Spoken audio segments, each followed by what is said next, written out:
Welcome to the Wally Show Aftercast. All the things we did not get to during the course of the show today. I'm sorry, today has to be a little bit of a faster cast. I have to go to the doctor to find out if I'm dying. You're semi-kidding. Semi-kidding. Yeah, I don't worry about things like that too much, but I do jump to the worst possible conclusion. Like, I do that with everything in life. So for me, when I'm like, oh yeah, I don't feel good, it's cancer. And then when I don't have cancer, I'm pleasantly surprised. I'm like, oh, that was pretty cool. And so like I've been having this numbness on the side of my head and getting some headaches, and so I'm going to go tell a doctor about it and see if they'll probably have me do like a CT scan or something to see what's going on up there. How long has this been going on? How long nice. Has this been going on? I don't know, the better part of a few months, 6 months maybe. And then I started like getting like my vision was getting weird and getting forgetful. And so that's probably just all old age stuff. They're probably like, oh yeah, by the way, you're old. And so we're not even going to do anything. Yeah. Also, the fact that you don't eat well. Yeah. And you have a drink over there from Dunkin' that's got the equivalent of 18 glazed donuts of sugar. 200 grams of sugar. But that's fine. either here nor there. We can't be How sure. much sleep do you think you get every night? Yeah, 6 hours. It's not a lot. Yeah. But they somebody sent me a study about like memory being tied to like a high sugar diet, like that your memory is not good if you have a high sugar diet. I'm like, oh well, that checks out. So I'll ask that question too today. So okay, it's also the thing you're not going to change. Right? Yeah. So in the spirit of Fastercast, Betty Rock, I have 4 sheets of paper up. These are all stories that I had to choose from. Pick one. We got this one. No. This one. No. This one. That one. Oh, okay. Oh, you picked a happy one. Oh, yay. Well done, Betty. Thank you. Let's go. Because you passed on the main shooter update. You passed on a shooter that was going to shoot up a place but killed himself instead. And you passed up on more student loan relief possible in the future. Oh, I kind of want to know that one. That one's not going to help you. You're not in the categories, Gavin. So you're still hosed. Okay. All so right, what did I land on? So you landed on 1984 Olympic gold medalist Mary Lou Retton is speaking for the first time about her life-threatening health scare in her nearly 2-week stay in ICU. She had like this really bad pneumonia, and then she thought she was getting better, and then she relapsed really hard and almost died. She was on like a ventilator and stuff, and she's only 55. And so she thanked everybody on Instagram and said, I'm overwhelmed with all the love and support. Thank you very much. I'm forever grateful to you all. And so she acknowledged that it's been a really rough recovery, but she says that she is beyond blessed, and she wants to, in the future, use what she went through to help other people with their, issues that they're dealing with health-wise. Right now, I'm continuing to recover slowly, and I appreciate everyone's respect of my privacy at this time. I wonder what was so different about her situation. I think anytime somebody's like in really good shape, like you take an athlete and they catch like pneumonia or something that goes bad for them and it goes really bad, you're like, how could this happen? They're in really great shape. Oh my goodness. And it's jarring to people. But yeah, like pneumonia like kills older people all the time, and it can run on you. And she's 55. I mean, it's the things you have to start thinking about when you hit 55 plus. I mean, see former conversation about going to the doctor today for my head. And I'm 55. So who knows? Maybe I'll be making a post like that one day, or Betty will be writing a eulogy. We're not sure how it's going to go. All right, what do you got? Oh, me. That was it. That was fast. Yeah, we're doing a faster cast. All right. Well, Arnold Schwarzenegger, you know him from this line here. I'll be back. I'll be back. Well, I didn't know this, but back in the 70s, when he was just new to America, he had come from Austria, and he had an Austrian accent. And in his 20s, he actually was told that he needed to lose his accent, so he hired a speech coach and an accent removal coach. Okay. Oh, really? Because you've tried to work on your accent, and I have to tell you, very loosely. Yeah, but you've tried to do it yourself, and I will tell you this: we played an air check of Betty from years ago. Oh my goodness. At this programming summit thing we went to. I sounded like this. You sounded mousy and country. Yeah. And it so was rough. you have changed it. I never said you needed to change it. Like, I never thought your accent was a problem. I thought it was endearing. but I've been around you every day for so long that I stopped hearing it until you'd call your mama and you'd be, Mama, hey girl, how's you today? Yeah, you good? Oh, you cooked a pan of biscuits. Oh, yeah. Well, how's Tom Dooley doing? How's Papa? Is Papa doing good? Okay. How's his gout? Is his gout kicking in? You eat your bananas? You get All right. so Southern when you talk to your mom and That's dad. true, because she is.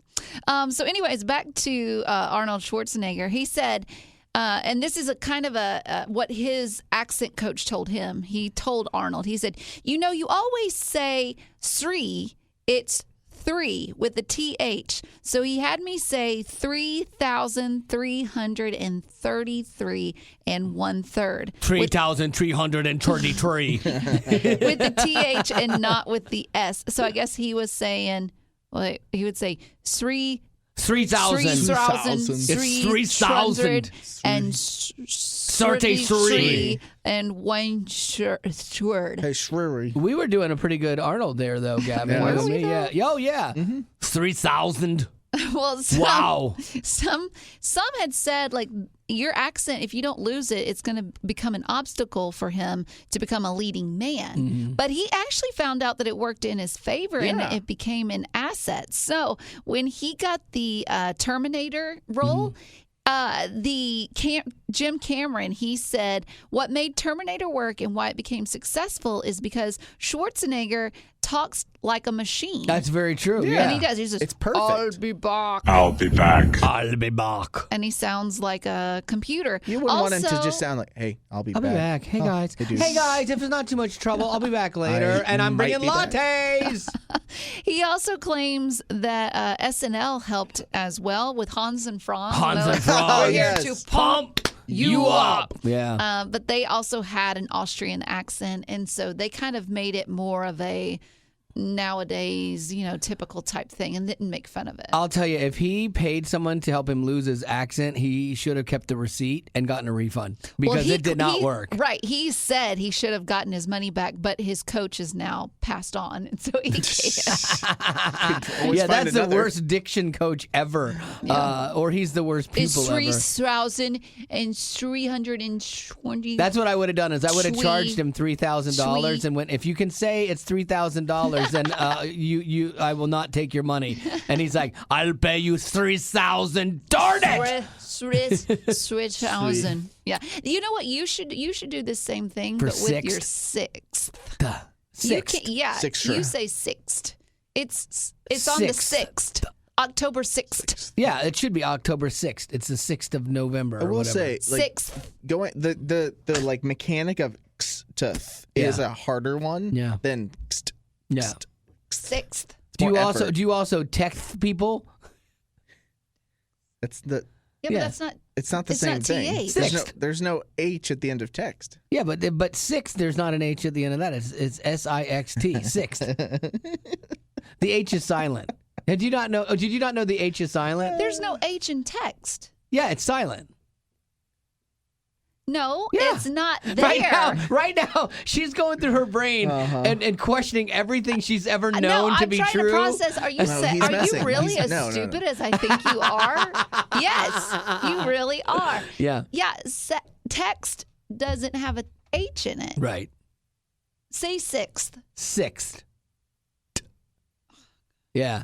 My favorite line. You need your money back. My favorite line from Modern Family was the guy, one of the characters was named Keith. Instead of Keith with a TH, it was KIEFTH, Keith. It was such a subtle, funny line, and they're like, "Oh, that's Keith," It's just one of those weird things where I hope that the writers laugh like really hard about that, and they just throw in things like that, and then they're hoping that someone gets it and is like, "That's funny," and that's one of my favorite subtle lines. And I like subtleties in movies. I like subtleties in like rap songs too, where the reference that they're talking about. I always love picking that out and then going, oh, I get that reference. That's kind of cool. So, Betty, you know how I'm very skeptical about Christian movies, at least the ones I'm not in. Of course. Yeah. So I got invited to see the movie Journey to Bethlehem, which is a musical about the birth of Christ. So right there, flags go up. I know, right? That's what I thought. But then I started thinking, they turned the story of Alexander Hamilton into a hit musical. So why not the story of Jesus? It should be better, right? Yeah. So I go to an advanced screening of the movie Journey to Bethlehem. And I have to tell you, at first I was like, when they started off singing right out of the gate, I'm like, uh-oh, here we go. And I really, as I leaned into it and went with it, I'm like, man, this is actually really good. I really enjoyed it. If you loved High School Musical, Camp Rock, Glee, you and your family will love it because the guy who did a lot of the music for those shows, Adam Anders, directed and did all the music for Journey to Bethlehem. Oh, he actually, we're all in this together. We'll be singing the songs from Journey to Bethlehem like that too. The movie stars Antonio Banderas as Herod, and I got to tell you, Joel Smallbone plays his son, and he holds his own with him scene for scene. He was amazing. I wonder why they didn't ask you to be in it. I don't know. Maybe because we're all in this together. That's why. Now I see it. That's good. So if you want to check out the movie or learn more about it, it's journeytobethlehemmovie.com. What do you got for our birthdays? No. Birthdays. What do you got for birthdays? It's birthdays. Let's go celebrate I'd like to birthdays. celebrate birthdays. We don't have any. What? But we do have a question from Abigail. Huzzah! Her question. Hooray! Her question is, what is your best driving story? Best driving story. I can tell you mine, and it doesn't put me in a good light, but it's funny now. But I would say if you're 16. 16. 16. See? There's no and TH. over, you should never do this. Okay. So back in the day, I was probably 21, maybe. And I was going down this back road with my roommate at the time. And I was going faster than I should have. I didn't realize it, but I was going faster than the speed limit. And I come over this hill and A what? A what? I come over this hill. Heel? What's This that thing? hill. Hill. There you go. You got it. You nailed I it. come over this hill. Was it the 6th hill that you went over? It was the 6th hill. Oh, Okay, guys, good. Guys, don't trade. Anyway, so the cop comes over the hill, and I'm like, oh dang it! Like I'm going way too fast, and I look at my roommate and I say, hang on, Punch it. and I did. I gassed it. What? I did. I That's pulled criminal. on. I know. I pulled onto a side street, like another neighborhood street, Yeah. and pulled into a garage. I mean, not a garage, but a Random. parking lot. Yeah. Or And then you turn driveway. off all the lights and I and you turned hunk down? off my headlights, and I sat there for a good solid 5 minutes. Oh, that's funny. And my roommate at the time was like, "Oh my gosh, we're breaking the wall." That's funny. Look, and like I would never say do that. No, don't ever no. do that. But it might have got me out of a speeding ticket. I have a similar story. I was going down Palm Beach Lakes Boulevard in West Palm Beach, and this guy in this MR2, I had a white 79 Trans Am, and a guy in an MR2 like pulled up next to me. He's like, all right, here we go. So we both punch it and What? take You're in your off. Rabbit? No, my Trans Am. Oh, okay. And so we both punch it and we go down the thing, and all of a sudden lights come on. And I'm like, oh no. And so the cop has to make a choice who he's going to get. And so the MR2 goes off to the left, and I think he's going to go after him. And there's a second where he's trying to decide. And so I, like you, jumped off onto a side street, hoping that I would get away. I pulled into a parking lot, got into a spot, lights off and stuff like that, Yeah? and I got caught. Oh, you did? Yeah, I got caught. He went after me. Oh! And he goes there, and he's already kind of mad because I was evading, obviously. Where the difference is that he was already behind you and facing your way. Yeah. See, the cop was coming from the other way Had in to my U-ey. situation, and he had to turn around. Yeah, I couldn't get out enough in front of it. And again, this is the wrong thing to do. But then it got worse, though, because when he comes up to my car, I had the T-tops off, but the window didn't roll down because it was a beater car. So I go to hand him my license through the sunroof. And so I hold up the license because I know I'm in trouble. And I had money wrapped around my license back then. Like, that's how I carried it all. So I hand him my license, and there's a $10 bill wrapped around it.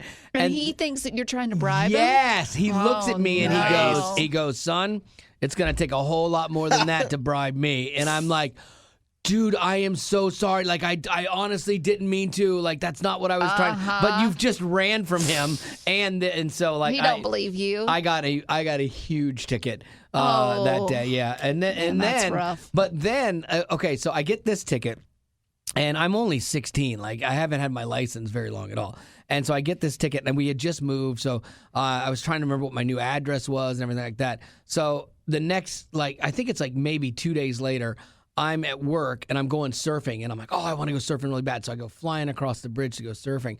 Cop pulls me over, and he's like, do you know that you were speeding? I'm like, yes, I do. I'm sorry. I was just trying to go surfing.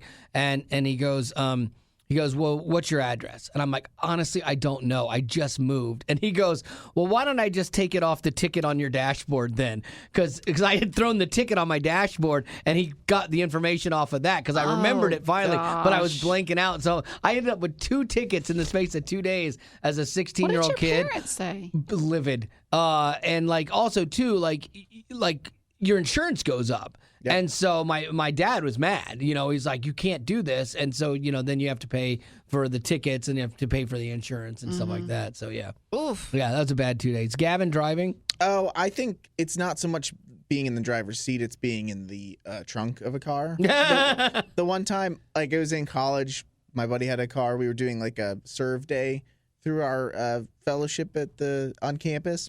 And it was us going to a house, but there were 6 of us, I think. And they put you in the trunk? 2 in the front, 3 in the back. My buddy had a hatchback. Yeah. So I'm like I was a lot thinner back then. That would have happened to me, too, because if you're the smallest, yeah, they're going to put you in the trunk. Throw me in the trunk. And I'm like, sitting there with the netting just holding me back. Laying down. Kind of just enjoying being a part of something. No, that's fine. I don't care if I'm in the trunk. I'm here, guys. I'm with you. I have friends. That's so sad, but great.